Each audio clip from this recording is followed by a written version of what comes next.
we're going. We don't need eyes to see.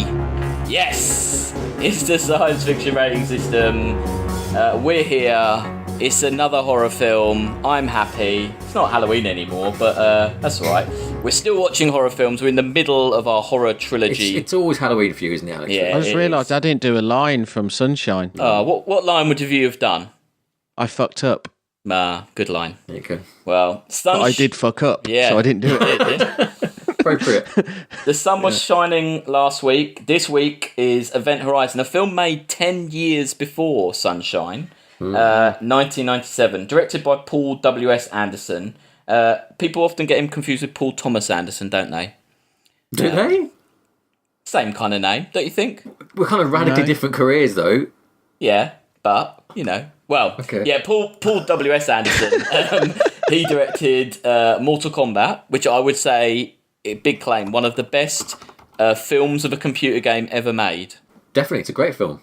The first one's brilliant, yeah. Yeah. He also directed Resident Evil, one of also the best films of a computer game ever made. I mean, you're losing me now. Okay, all right. And it was written by Philip Eisner, who the only thing I could find he wrote was Firestarter 2 Rekindled. So Nice title. yeah, good title, but yeah. Anyway, had you all seen Event Horizon before? Yeah. Yeah, good. I I think. remember when it came out. I think I went to the cinema, actually. Oh, okay.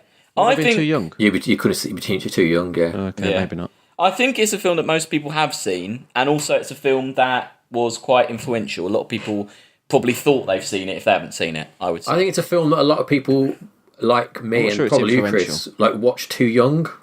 Yeah, I only watched it because it was Scared the hell out space. of me Ooh, when I first good. saw Yeah, it. yeah, I remember it was scary. Yeah. Yeah, that's what you want. Well, the title card at the beginning of the film sets the scene. 2015, the first permanent colony established on the moon, so we're behind on that. 2032, commercial mining begins on Mars. 2040, deep space research vessel Event Horizon launched to explore boundaries of solar system. She disappears without a trace beyond the 8th planet Neptune. It is the worst space disaster on record. 2047, now.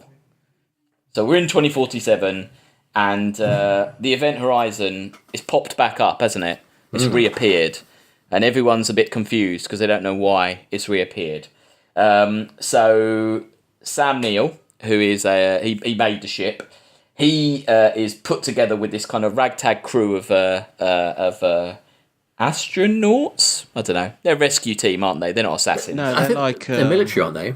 Military. No, they're like they're rescue. Yeah. Yeah. Search and 'Cause they- rescue, aren't yeah. they? They've been out on like deployed for years, haven't they? And they're saying Yeah. they're due like shore leave, and they've Yeah. been rerouted to go and do this mission. So they're pretty annoyed with them from the start. The Lewis and Clark. The Yeah. Lewis and Clark, is indeed. So they're led by Captain Miller, which is Lawrence Fishburne.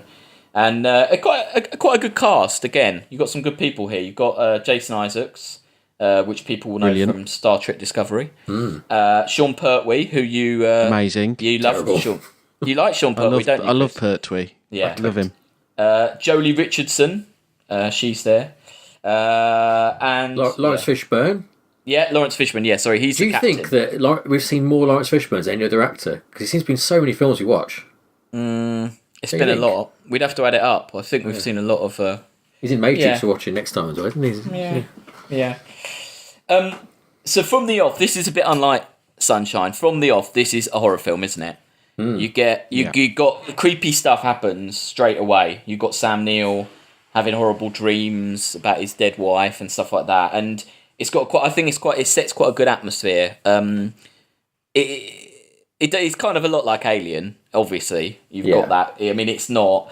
But I think one of the triumphs of Event Horizon is it's not really. It doesn't hide the influences. It's not pretending to be that original, I would say. Would you agree? Yeah, I think it's not a B movie, but yeah, it knows what it is, doesn't it? It knows what it definitely is. knows what it is. It's using a lot of the horror tropes. For a lot better of and worse, I'd say, for the back of Yeah. that. But yeah, it's... Yeah. So the Lewis and Clark heads off, and there's a bit at the beginning where so basically the Event Horizon as a ship, it could fold time and space. And there's that bit where Sam Neill demonstrates how it's done. The shortest distance between 2 points is 0, and that's what the gateway does. It folds space, so that point A and point B coexist in the same space and time. When the spacecraft passes through the gateway, space returns to normal. It's called a gravity drive. How do you know all this? I built it. And what film is it? I couldn't remember where they do exactly the same Yeah, no, I was thinking demonstration. Chris, Yeah. can you remember? Is it It's like something we've is it watched, isn't it? Armageddon? No. No, I think it's something we've watched. and they put the pen through more They fold- harshly in it, don't they? Yeah. In the other one, because I thought Yeah. it was this scene. I was like, oh no, it's from something else. But yeah, I couldn't remember what it was. Yeah. Anyway, well, if someone can remember out there, but basically the way he describes how they do the wormhole. So basically, the Event Horizon has a wormhole on board, and that's how it travels all over the place. But it's disappeared. It's come back, and like you say, as Sam pointed out, everyone's a bit pissed off because they've got to go not have shore leave, go and find out what's going on with the Lewis and Clark. So it's quite. I think the design of the ship, I think, is pretty good. It's Don't you unique, think? isn't it? Yeah. I think it's a very. It's a rip-off of a Klingon bird of prey. Ooh. You think? You think? I suppose a bit. Okay. I think it's got that big. It doesn't make bit at any the front's sense, quite like their unique, little isn't timeline as well, right? So they're going through the times of like, we colonised this, then we made a ship which could literally like fold time and space. Yeah. We invented that technology, Yeah. and we just sent that went away, and we just did nothing else with that technology. Then did we? But they didn't understand. Unlike Sunshine, they thought, "Wow, that's a huge disaster. We better not try that again." That's completely unbelievable scenario. That would never happen. So you don't think they would go that? Because they say it's the biggest disaster ever.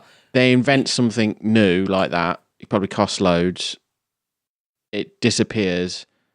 You're not there's no investigations, no It trying to disappeared. simulate rebuilding and using the technology. It just doesn't make any sense. You don't think that Sam Neill would have been disgraced? Everyone would have tried to cover it up. Loads of people died. When you don't think it would be like a big. It's like when one of the Apollos blew up. That was pretty. It's pretty bad. No one just like carry on. Well, they did carry on, but yeah, they did. That's what I'm saying. okay. Well, what do you think with this, Sam? Do you think it's Space unbelievable? shuttle blows up. They don't just bin the others. I don't think it matters really, does it? I mean, I'm just saying. I don't think that's credible. But yeah, continue. no, fair enough. But I don't know. I like the way that they kind of like treat it a bit like Myth when he says the Event Horizon, and they're all like, "Oh shit!" Like, but no, I get what you're saying. That like something as monumental as we're skipping dimensions, they probably wouldn't just think, "Let's not touch that." Yeah. Yeah. But also, they don't explicitly say they're not, do they? Really, they're not saying we stop the technology. Maybe like they're warping, cats across dimensions or something like that. They're coming back like devil cats. Yeah, maybe. Vivisected cats.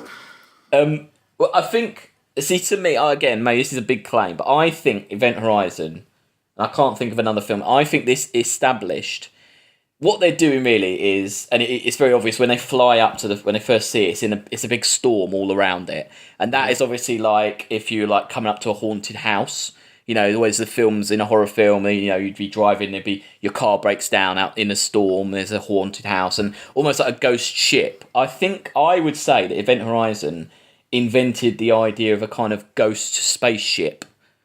Do you know what I mean? And there are a lot of films that rip this off going forward.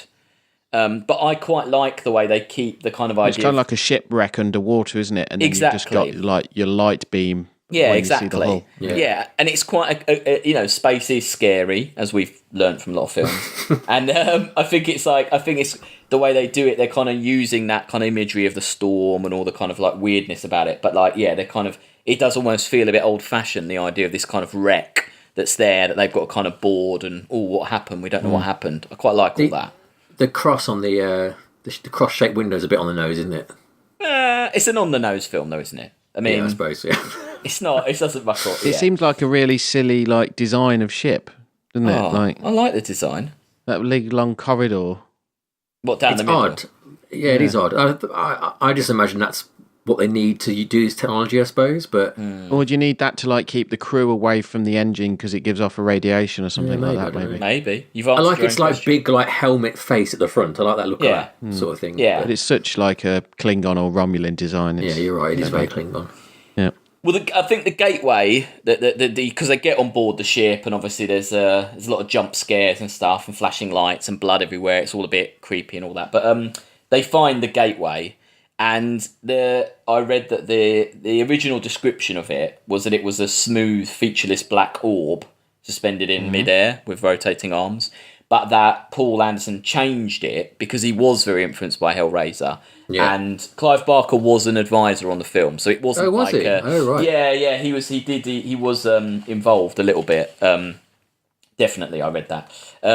So I think he changed it to look a bit more like ancient. It looks a bit kind of weird, doesn't it? It looks almost like there's like carvings on it and stuff. It looks like some kind of weird gateway, which I think is quite a good design. It doesn't make any sense at all. It looks like a steampunk engine. But that's good, though. But the thing that was weird about this is that, to me, the design of that implies that the people making it already know they're going to hell. Yeah. And I expected there to be that twist of Sam Neill going like, well, she was already dead and I was going back to hell to get her back. Because it looks, it is so gothic and Hellraiser-ish. I guess. Which, I mean, it's a cool design, but like it just doesn't. There's a disconnect there, isn't there? Between if the way you've come to realise about dimensional travel, you've had to like put these runes on it. Wouldn't somebody go, why is this? Why is this the solution that gets us this point? Who found this out? Who worked out that these runes made? Yeah, I guess. Yeah, it's got too much like Stargate about it for me. Like. Yeah. Oh, I quite like all that. But fundamentally, I mean, plot-wise, this film doesn't really have a plot. The plot really, all that really matters plot-wise is that they're all aboard, they're mostly on the event horizon because Lewis and Clark is damaged, isn't it? But what starts to happen is everyone starts seeing, kind of like, they start seeing things, they're kind of dead haunted. People. Seeing dead people. They see dead people. They're haunted. It's a bit like Flatliners, in a sense, or, again, a lot of films use this kind of like trope of some guilty, bad thing from their past. They're haunted by those images. Yeah. And the majority of this film is pretty much people kind of like slowly going a bit mental, isn't it? Really. That's pretty much the whole film. In a good way, though, I think. Did it freak you out still, Sam? I mean, this hell bits I still found quite disgusting. And I still think, the horror, it builds up as they get like trapped on the ship and stuff like that. It has still got a nice, in the way Sunshine didn't build up to it, this does build up to it all going a bit mad in a nice, satisfying sort of way. Yeah. Yeah. And also, what this has, I think, over Sunshine is that Sam Neill's character, I think it's actually quite a good performance. He slowly gets a bit more and more mucked up, doesn't he? He's going more and more, he's getting more disturbed, he's getting more confused, he's seeing more things. They do gradually pull that along, which I think is quite well done, considering he would have been he was the star pretty much, wasn't he? He was a name at this point. He's a better actor than this film deserves, I think. Like he's doing I think he's really good in it. And but I also think he's a bit out of place. Like he's in something else a bit. But yeah, I see what you mean. I know what you mean. I mean, all that religious stuff, they pretty much, it is, like you say, three on the nose, because you've got Sean Pertwee's character, who, like, he's a Catholic. He says he's Catholic, doesn't he? And he's very much against it all he hates it from the off, doesn't he? Yeah. He doesn't really want to go anywhere near it. I mean, so that stuff is not really hidden. I think it's very, again, unlike Sunshine, where they kind of hint at some kind of, maybe there's more of a religious idea. With this, it's pretty much like, there is a religious element. But to me, is it that because they went so far with the science, they entered into the realms of religion because there is no real way of understanding science at that point? Do you know what I mean? I think it'd all be put down to like a breakdown of like the crew's psychology, like in Sunshine. Yeah. But like the idea to me, I thought, was that like, because we'd have no way of understanding concepts like that we may go with religious imagery and religious kind of stuff, because that's maybe our way of interpreting that something that alien or that kind of out there. I think that the existence of the Baroque device makes that an impossibility, and that instead it's that hell is a literal place in another Right. dimension that at some point in the past had a direct influence over Earth. Ah, okay. And led That's to religion, interesting. and hell actually exists, and that's why they like quote Latin and stuff like that, because maybe that's the language of hell or whatever. Yeah. That's what I got, because I don't see how else you get to the point of them so explicitly basically making a hell gate, aren't they? Like, so hell must be a place that you can actually get to, not only figure of imagination. But I think what Chris, you said then about it being the psychology going wrong would make more sense and would be kind of more interesting that it is the hell they've created. But it isn't that for me. I think it is literally. But within all these cultures, because all these people have come from like a westernized culture on that ship. Yeah. That is the base level. It goes back to like in your deep psyche that it becomes Latin and Catholic and Europe. You know, a European mentality of hell. I think that would be more interesting, especially if they got someone from a different religion on and they were seeing something completely different. Yeah, that would be super if I had like a Japanese person on there and it was completely different. But the problem is because of that gate, that makes think that's not what they're doing, and they're saying no, hell really does exist, and it really is in a different dimension to us. And you know, So you think there's almost they could make a different film with this idea a little bit, and then go a different direction with it. I think there's definitely an idea there. Yeah, the idea that hell isn't really there, but it's what you make it. Yeah. Yeah. I think Lawrence Fishburne's pretty good in it. He's a good captain, isn't he? He's quite kind of like, he makes decisions, he's no nonsense. You know, like, it's quite good to see, again, like, I'm just comparing it to Sunshine because that's what we did last, but like, that captain's a bit weird, doesn't really do much. Lawrence Fishburne's a bit more kind of active, I would say. But this is a more far off future science in a sci-fi sense. I think this is closer to like a Aliens or Alien than. I mean, really, they're just playing characters from Aliens, aren't they? That's what they're doing. I mean, it's a nightmare like making something like this because you just becomes derivative. Well, yeah, because you can't help it. Yeah. But would you know why it was a real nightmare making this film, Chris? Nope. Because he got this gig because he'd had so many successes before, and he had to turn down. He was offered the movie on the strength of the box office success of his previous film, Mortal Kombat. He turned down 3 films. He turned down X-Men, he turned down the X-Files film, and Alien Resurrection. All 3 of them could have been directed by Paul W.S. Anderson. So that's a kind of an odd alternate future. But the problem with this film was he was supposed to have 10-week editing period to get the first cut. But then Paramount decided they wanted to have a hit before Titanic came out. So they completely reduced the amount of time he had to edit the film together. So he had to go, he had 6 weeks to basically put it all together. So he lost 4 weeks editing or, of making a film. See, again, back then it was more of an actual time-consuming issue. That was an issue. Yeah. Yeah. Physically editing it, putting together. Yeah. Yeah. Also, exactly. you've got the bit about the first screening. Well, people were just so upset because it was so horrifically gory. There's like a Hollywood legend of basically the first screening. I think it was almost 3 hours long, the original cut. Yeah. And people were fainting in the original the original screening of it because all the extended hell sequences. I mean, apparently there's about half an hour of hell footage, isn't there, in total? Yeah. Which someone found in a salt mine in Transylvania. Did you read that? Yeah, that's amazing, isn't it? Yeah. Yeah.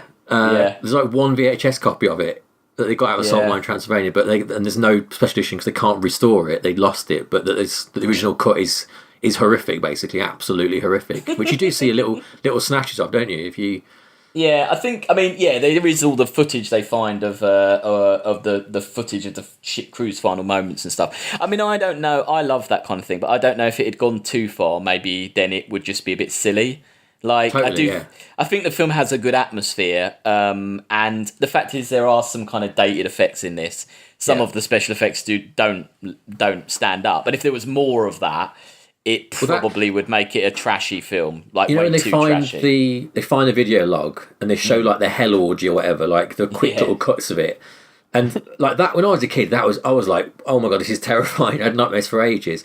But if you go on YouTube, you can basically see someone's like slowed it down to shot by shot, and it does look absolutely absurd.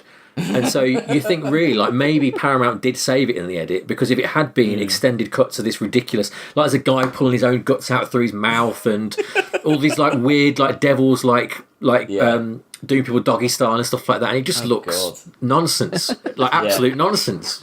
Yeah, no. I think actually the restraints. I mean, it'd be. Well, that's why it is nonsense, because it's like as we've said, it's like a Roman Catholic. Fucking legend. And it works better as quick cuts of it, because you're like, oh, it's a bit gross, you know. Yeah. Well, it's more in your head, and probably the child Sam was probably completely all sorts of. It was horrible, crazy things that that didn't even. There's some interesting things in this film, like in design sense. I read something on Reddit about the director asked the crew to think about what their country's flag would be like in the future. Oh, okay. Right. And they redesigned their country's flag. So Sam Neill, the Australian flag, is it New Zealand or Australia on his patch? And then, but where the British Union in the canton, he changed that for the Aboriginal flag. Oh, that's quite cool. Yeah, that's good. And then the British actors had a European Union flag, but with more stars on it. And then the American actors couldn't envisage them changing their flag, so it's exactly the same. Wow. And I think that says more about America than anything. Yeah, I wonder what our commenters will think about that one. The guy that wrote it, he basically just pitched Shining in space. That's all he said. And they gave him the money for that, or they greenlit it from that. But he had a horrible family tragedy, and because of that, he just couldn't write it. And it was only because the studio executive was nice and like they became friends that he helped him through the process to write a first draft to get it basically done, because he just couldn't write. He had complete writer's block. So again, that's quite an odd kind of like, that's quite an odd concept. I mean, you can see the whole thing of being haunted by your regrets and your past and all that stuff. That's kind of you could see how that could come from someone who was maybe had some pretty horrible thing happen to them. Yeah. But I mean, plot-wise, it all just kind of descends into craziness, doesn't it? So basically, they keep seeing more stuff. People keep dying. Sam Neill gets more and more mental. And to the point where he gets completely mental, and he does some pretty horrible stuff to Jason Isaacs. That's sort of the turn into the last act, isn't it? When he his eyes get pushed out and he goes a bit, and then we get some terrible makeup effects of, they kind of like put that weird. Obviously, can't really take his eyes out, can they? So you get one effect shot, but then after that, they just put this like heavy makeup over his eyes as though he's like slashed them, and they've come out rather than gone in. It looks really odd, doesn't it? Yeah. But I also read that Jason Isaacs asked to take the dummy of his likeness with the chest sliced open home. And the special effects department was so shocked that they said no, they needed it. But they didn't. They just didn't want to give it to him. Why did you want that? What would you do with that? I don't know. But I love the idea of them... to keep little mementos, I think. Of you I love the idea of them just panicking and saying, no, we need it. And it's like, no, we don't need it, but I just don't want to give it to him. It's funny, that scene, because that's like, in my mind, that's the iconic shot of this film. That him, crucified, torn open, crucified into bits of pizza. But really, like, it's a very strange. You only see it for like a couple of seconds, don't you? And it's sort of an after note to, it's not really relevant, is it? Like, someone just sees it and like, oh, he's dead. Yeah, but it's odd. In my mind, that was a big like climax of the film. That was. But I think that is kind of where like horror succeeds as a genre, because there can be very small moments that can literally impact on you so heavily that you when you watch it again, you're like, oh, that's not even that's hardly anything. But you're right. Yeah, because like I remember him like being alive through it all, and it all being in loads of detail. But that's just what my mind's embellished, isn't it? Because it's such a disgusting image. Yeah, it's clever. Yeah. But we pretty much, the film goes on here. I think there's some... The guy on fire, that's not a very good effect. That doesn't look good at all. Yeah. So, Lawrence Fishburne fights with his regret, which was a crew man who's on fire. And, it's a good ending. It kind of... it's what you want. It delivers. There's lots of Sam Neill going on about hell and kind of like, spouting nonsense and stuff. The ship brought me back. I told you she won't let me leave. She won't let anyone leave. Did you really think you could destroy this ship? She's defied space and time. And I think it is quite good that Lawrence Fishburne and Jolie and the other woman all survive. They're not really the characters that going into it you'd think would survive. Yeah. Especially not in a horror film. You're not looking at those people surviving. Pretty much they would be the ones that would die, I would say. So that's quite good. But, I went through that quite quickly. But it's one of those films where there isn't much plot. It is more kind of about how it looks and the atmosphere and stuff like that. Yeah, totally. There's not much to say other than, well, like what you said, it is. Yeah. It's very straightforward. But really, this sort of film doesn't need to be anything else, does it? Really? No, I don't think so. Did you, Chris, did you enjoy it, or did you find that the science stuff just annoyed you too much? Yeah, I think it gets a bit annoying once it gets into the horror-y type stuff. You weren't keen on it. It was too much horror for you, was it? I remember being scared, like when I was little. It was scary. But it's just stupid now. Yeah, it looks silly. And I don't, as you say, there's not a lot of story going on really. No. And yeah, it's weak in that department. And that's the most important thing. Okay. Sam, how about you? I kind of like it. I think the script is bad, and that, like, I think I'm the opposite to Chris. I actually enjoy it when they stop talking, because I don't think the script works at all really well. I don't like many of the characters. Can't stand Sean Pertwee or Jason Isaacs. Both of them really annoy me. But the space trucker stuff isn't that good. No, I don't think. No. And it does get silly. Then that is a problem. But I like the idea of it. It's so ridiculous that I kind of go with it, and it is an effective horror film. I think it is quite scary still, even though it does get silly. And also there's I don't know if either of you have played the new Doom that came out a couple of years ago. Oh yeah. Which takes this concept and runs with it, and it's basically there's like a facility on Mars, and they are explicitly trying to open a Hellgate, and it's really. It's really good. The story is ridiculous, but it's fantastic. And I think a lot of that has come from this film, without a doubt. They've taken it from that, which makes me think that maybe you could make.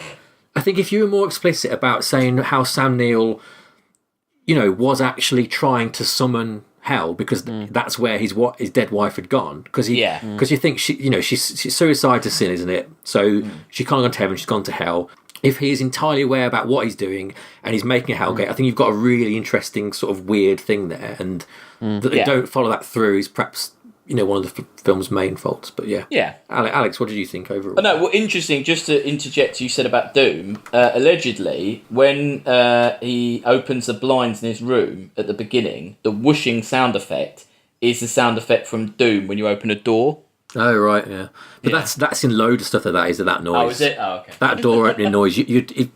I'll drop it in here because that's in so many things. That noise is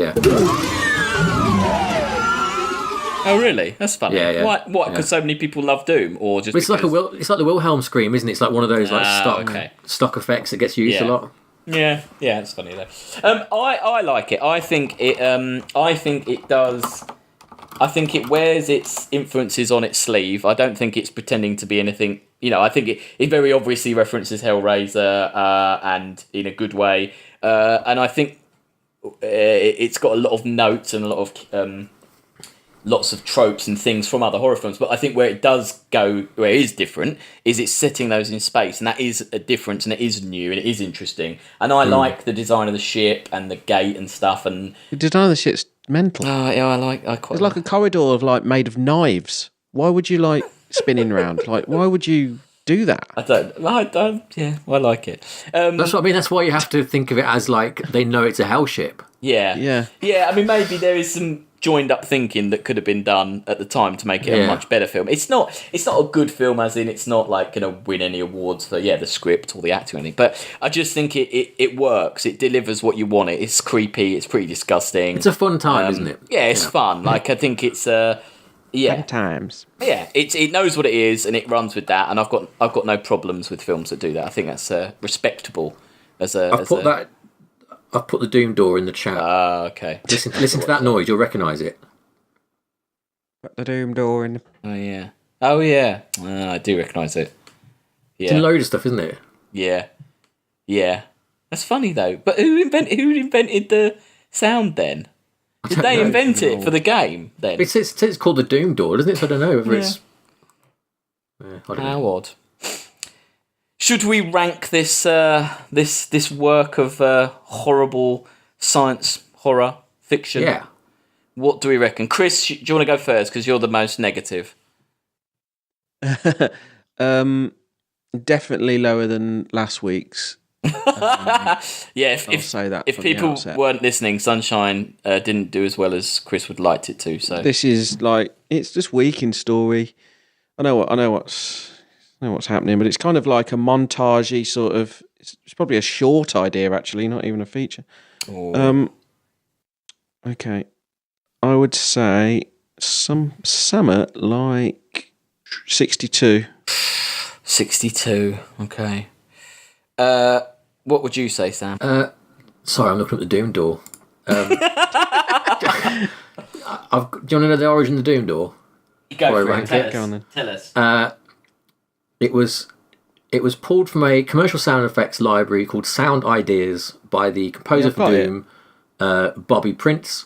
But it is the first sort of instance of it being used in pop culture as a door. So all the ones after that are sort of from Doom. There you go. I thought I'd heard it before. Yeah, I've used it. Oh, yeah. It's a classic, isn't it? The Doom door. I normally use it for like something powering down.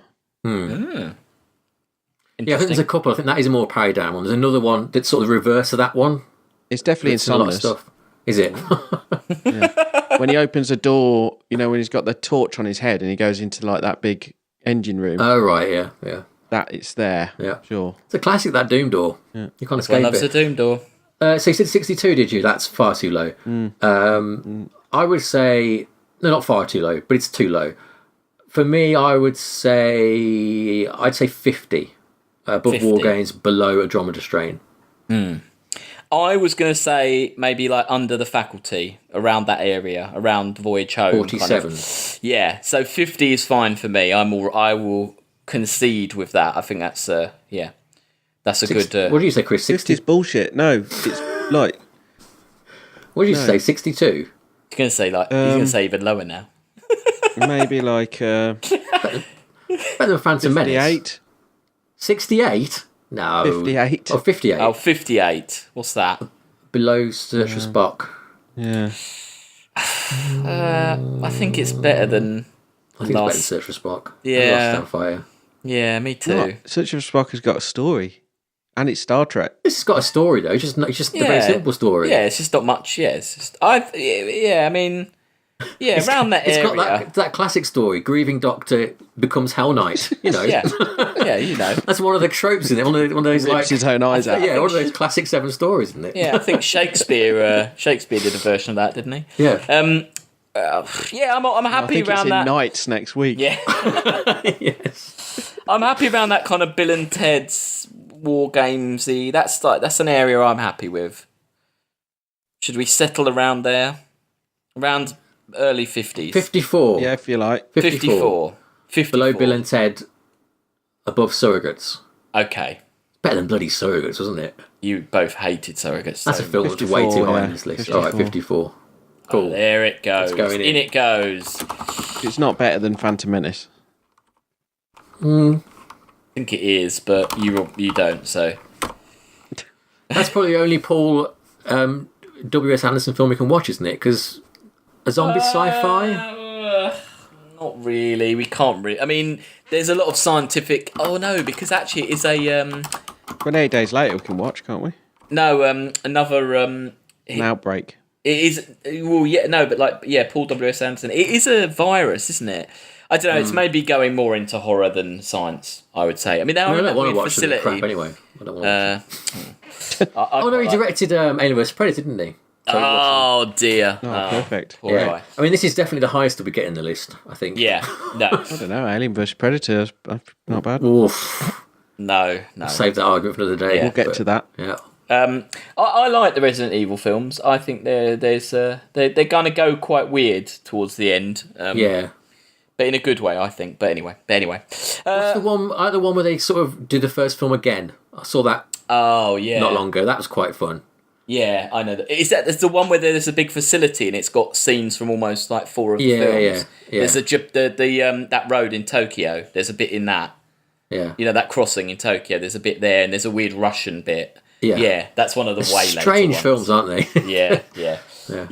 You just get the idea that he just gets the money, and then he asks Mila Jovovich if she'll do it, and she's like, yeah, whatever. Well, she's his wife, isn't she? Oh, well, there you go. That's why they do it. Yeah, they're married, so that's what they just do once together, yeah. Just do what they want, yeah. Should we flash to the past to hear what's next week? Yeah, let's go. Let's go. Hello from the past. We are here to show you next week's film. It's the conclusion of our horror trilogy. It's Jason X. X gone, give it to you. That's a song. I wasn't just saying weird stuff. Yeah. Yeah. A proper horror film. Yeah. Chris, have you ever seen Jason X? No. Alex, you've seen Yeah, it. I have seen Jason X, but a long time ago. Like, I can't... Yeah, but it's... I often think about it. I'm not going to lie. Yeah, because it's so odd. It's a very strange film. You've got a synopsis? We haven't really decided. No, we don't. No, I mean... So let me just read a synopsis. Yeah. Anyway, we get a synopsis up. I mean, all you need to know basically is Jason's in space. That's kind of the twist of it. A serial killer is... Here we go. The year is 2455. The place is Old Earth. Once the shimmering blue jewel of the galaxy, Old Earth is now a contaminated planet abandoned for centuries. Yet humans have returned to the deadly place they once fled. Not to live, but to research the ancient, rusting artefacts of the bygone civilizations that caused this environmental disaster.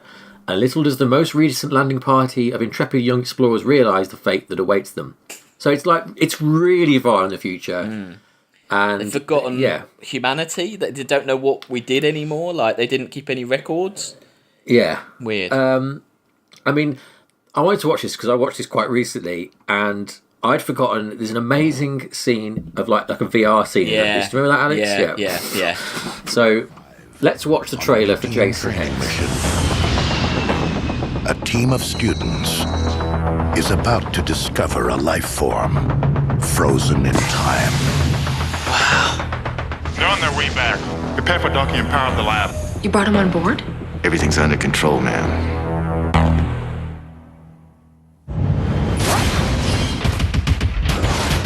What the hell is going on? Jason Voorhees, that's what's going on. He's an unstoppable killing machine. It's like Power Rangers or something. It's terrible. You've got to approach it with an open mind. Right? Yeah. It's not a great film, but it's interesting in what it's doing. It's a very strange thing.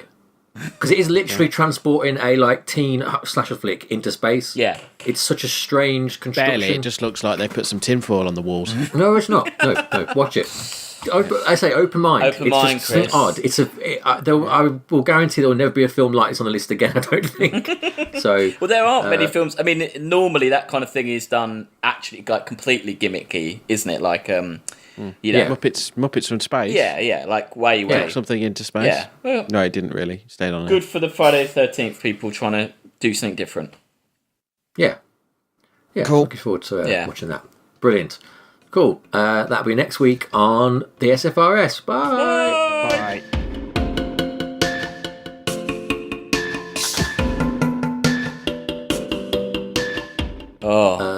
So Jason X, wasn't it? Yeah, it's a third of our horror trilogy. Yeah, the trilogy. Yeah. That'll be fun. There you go. Well, any comments or any? Do we have any mail? No mail this time. I don't think. Pity. There was a comment. Hang on, let me have a look. You speaking with yourself a minute. I'm not looking at Right. Facebook. Well, where we are, you can find us SF Rating System. That's on Instagram, Twitter, and Facebook. And then sciencefictionratingsystem@gmail.com if you want to email us. Or sciencefictionratingsystem.com for the website. Was that enough time? I can't find it. Oh, okay. I'll find it for next time. Yeah. Anyway, well, thank you very much, everyone. Horror continues next week. See you all for that. Bye. Bye.